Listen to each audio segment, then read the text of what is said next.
Hi, hope you have had a nice summer till now, and as promised we are launching the Introduction to Finance class, and I'm really happy to do this class for you. It's free, it's online, and we'll talk a little bit more about that aspect of it, but first I wanted to just tell you a little bit about finance. So why finance? Turns out finance is the study of value, and value is what I believe all humans are after. There is this notion that finance is about money, but you'll see today I won't talk about money too much. And the reason is because money is just a tool, and finance is a much more fundamental understanding of value. And I think that's an important distinction to make. Later on, obviously, in examples that I will use a lot of money language. But I want you to understand this class is not about money, it's about value. And that's extremely critical to what we are going to do. Value creation has two key components, and those are central to finance. And one is time, and the other is uncertainty. And the key element of the time and uncertainty is that just time alone is tough to understand. But when you throw in time and uncertainty, it becomes a little bit more complicated. So what we're going to do in this class is we're going to try to understand time on it by itself a lot. What are the implications of time for assessing value? And then we'll layer on what are the complexities imposed by uncertainty. And I want you to be a little patient in that respect, because uncertainty is always there, and so you'll need to kind of think through issues a little bit carefully and not worry too much about uncertainty till we get to it. The third element about this, which I really like, is that almost anything can be valued using the framework we'll learn. And it's a way of thinking. It's pretty remarkable that give me whatever asset you want to value, whether it's a corporation, whether it's a particular project, or whether it's even human capital. What is our value? And remember, even though money will be used across as the most obvious way to value things, value doesn't come necessarily only from money. I think you know what I'm talking about. It's a way of thinking and a set of tools. And to be honest, I've been in this profession for a long time, and I consider myself very fortunate to have come across finance, because I don't think I've seen anything else that is both a way of thinking and provides a set of tools. So it's like, to me, it's both art and science.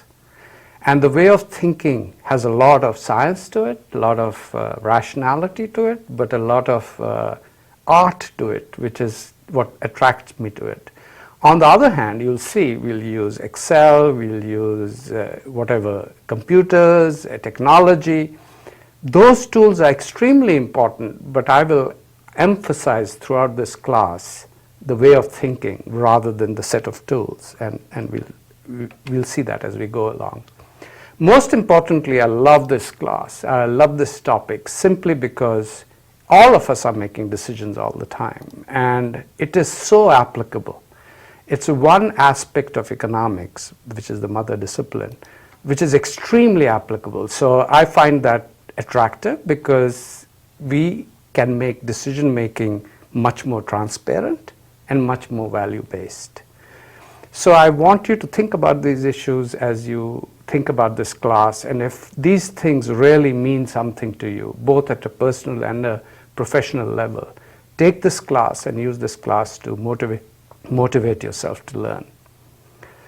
A little bit about the syllabus and the content. First of all, this is a 10-week class, and the syllabus is on the website, so I'm not going to go through the syllabus in detail. If there's one thing I'd ask you to do, if you haven't already done it, is get to look at the syllabus. Just broadly speaking, this is what we'll spend about 2 weeks on what is called time value of money, understanding how to value benefit and costs over time. And as I said initially, we will ignore uncertainty. The next couple of weeks are decision criteria, which are largely based on the first topic about how do you make value enhancing decisions. And I will spend a lot of time on decisions that are more personally motivated, because I think you'll relate to that stuff much better than making a corporate decision. However, a lot of you are going to work in life, and it's good to realize that the decision criteria are the same. So it doesn't matter what decision you're making. Hopefully you're not drawing graphs and using Excel to make personal decisions all the time. That would be a bit much, but I would recommend very strongly to keep the framework in mind and recognize you can always use it. 2 weeks on the two fundamental ways of financing any idea or borrowing for a company or of you investing in something. And the two securities, financial securities is what they call them, are bonds and stocks. And we will spend 2 weeks on bonds and stocks to understand them, because it's very critical to understanding finance. 2 weeks then entirely devoted to risk and uncertainty. And as I said before, till this point, I'm going to stay away from risk and uncertainty. Otherwise, you'll be drinking at a fire hydrant. It gets to be a bit much. But we'll go linearly and introduce risk and uncertainty, probably my favorite topic in finance, because it's really cool. And it can get quite complicated, but we'll keep it very simple and basic. 1 week putting it all together, and the final week is a review and the final exam. So that gives you a sense of the syllabus, and I hope you do take the time to review it. In fact, that's your first homework. Get to know the syllabus inside out. I'm now going to move over to another aspect of the class, which is extremely important to understand. This first video gives you a reflection of the whole course, so please spend some time watching it. So what's the process? Some of the features, the class will run synchronously 1 week at a time. And the reason I'm doing that is I want it to be very much like a class in real time, as if I'm teaching you face to face. There are a couple of reasons for it. One, I think what happens is a lot of learning online occurs among yourselves. So I'll talk about my role in a second here and your role, but I think it's very important to keep it synchronous. The second reason I think is equally important, and that is you need time for things to assimilate. This is going to be a challenging class simply for two reasons. One, I'm giving you a framework. Two, the framework will be used over and over to apply it to real world problems. The real world problems will be simplified a little bit, but they'll retain most of their real world features. So you need time to do that learning. You cannot just watch a video and say, I got it. If you got it, that's pretty cool, but I think practice is what makes things perfect. The main method of delivery is going to be videos, and I want to talk a little bit about this. I want the videos to be the main resource that you will have. I will do my best to make things meaningful to you, to make them exciting, and break them up into pieces that you can watch one at a time, even within 1 week session, so that you have the comfort level to understand things in bite-sized pieces. However, the good news is you can stop watching anytime, you can restart anytime, so you take care of that flexibility, use it as you go along. What are the supporting materials? I'll give you a list of textbooks, and they'll be listed in the syllabus, they are, and the relevant chapters are highlighted according to the sessions I'm doing. So there are 10 sessions, 10 weeks worth of video, and match the textbooks with the relevant chapters, and that's how we'll manage the supporting materials. There'll be some minimal notes I'll provide you, like the syllabus, some formulas, some ways of doing Excel, and so on and so forth. But I do not want you to focus too much on materials that I give you. I think that can go across as spoon feeding and so on and so forth. I want you to learn on your own, and I think that's part of what this class is all about. Assessments. I'll have assignments every week, and that fits in with the philosophy of the class. It's a really cool topic, and the coolness comes from the fact that it's so applicable. So what I'm going to do is I'm going to give you assignments, and you will be required to submit them, and all grading will be done via computers. Final point, which I have been told repeatedly by people who have experimented with this, and I've done long distance teaching too. What's extremely important, given that you're not physically in a classroom together, is the interaction among yourselves. So that's very important, peer-to-peer learning. And you have to recognize that the class is so big and you're all over the world that the interaction between faculty or teaching assistants cannot be part of the class. Otherwise, it'll become not manageable for people. So I wanted to recognize that last point. So the process is as important as any other aspect of understanding what this class is all about, and hope that helped. I'm now going to go to my favorite topic, and which is, what is the philosophy of this class and why did I choose to do it? Why do I teach?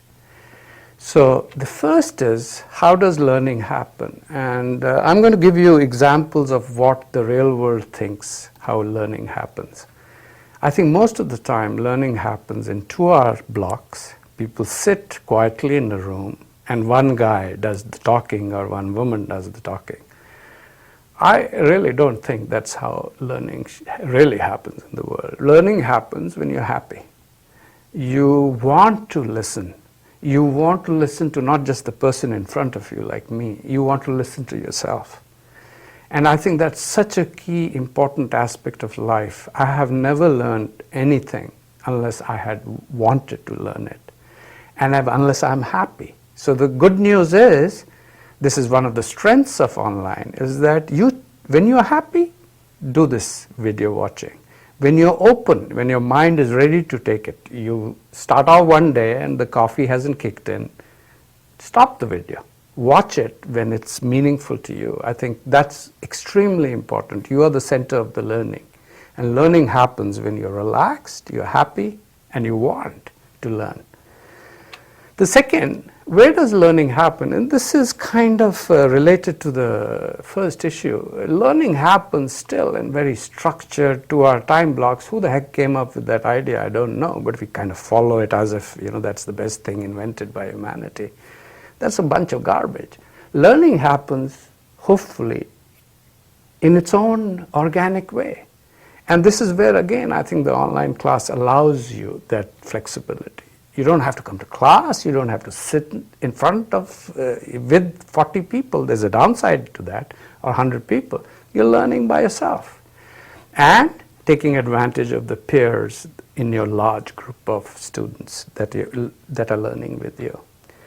So what's the role of the teacher and the faculty? And that's me in this case. I think I have taught since 1985. I've taught before that too, but from 1985 till now, I've been at the Ross School of Business, have traveled, taught at other places.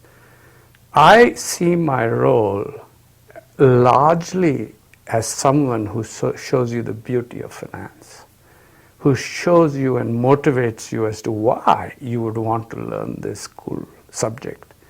My role is not to spoon feed you, because I think it's not empowering you.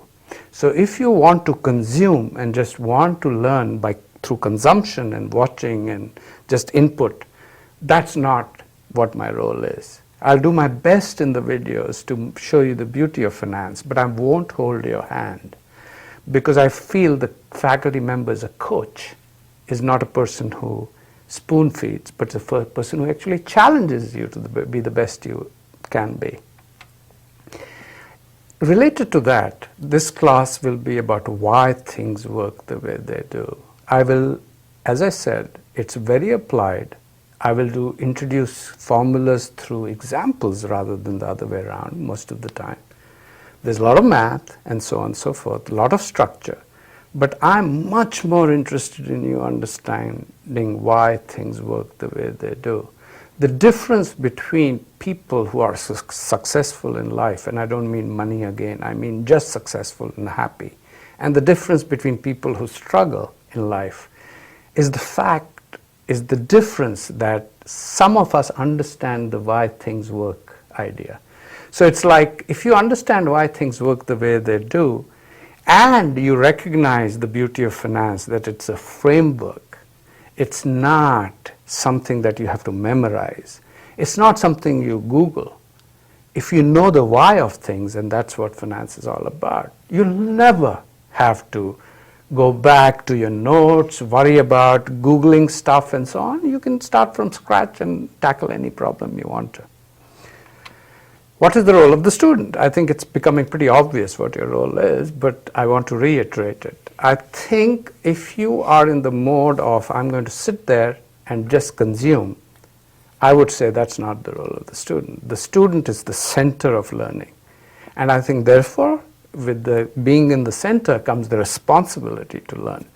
And I think it's extremely important that you grab this responsibility. And remember, people are worried about online teaching and how they'll be cheating, how there's no involvement directly and watching of what's going on by the faculty or the administrators. I'm not worried about that, because I think you have Jiminy Cricket. I mean, if you've watched Pinocchio, whenever he lied, Jiminy Cricket was his conscience, his nose grew longer. You are your best Jiminy Cricket. I mean, I can do all the watching I want in my class, but I think if you know you're crossing a line, that's all you need to know, right? And so your moral compass is better than anything I can give you. And I tell you, learn on your own. Learning is a collective exercise, but you do the work on your own, and that's how you learn. That's how you'll develop. And I encourage you to take a very active role, especially in the online class, in going and satisfying your curiosity and trying to do things that you've always wanted to do. Who is ultimately responsible for learning? So the answer is, I hope you know by now, the answer is you. And I am just a facilitator.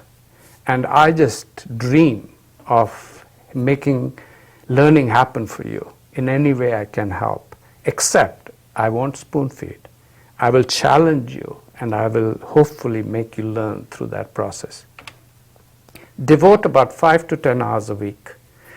And this I'm putting under philosophy simply because I want to emphasize that while online learning makes things very easy for you, you can learn at your own time when you're happy and so on, it also imposes a certain discipline on you. And I think if you keep 5 to 10 hours a week, every week, by the end of the class, you won't need to study for the final. That's the cool thing about finance. So, is the class really free? I don't think so. And this goes back to the point of money, association of money and cost or benefit. I think you should think of the effort you'll put in. So the class is for free in the sense you're not paying money, but I'm going to make you work hard. So in fact, harder than if you were sitting in my classroom. And if you're willing to do that, the class is obviously not free.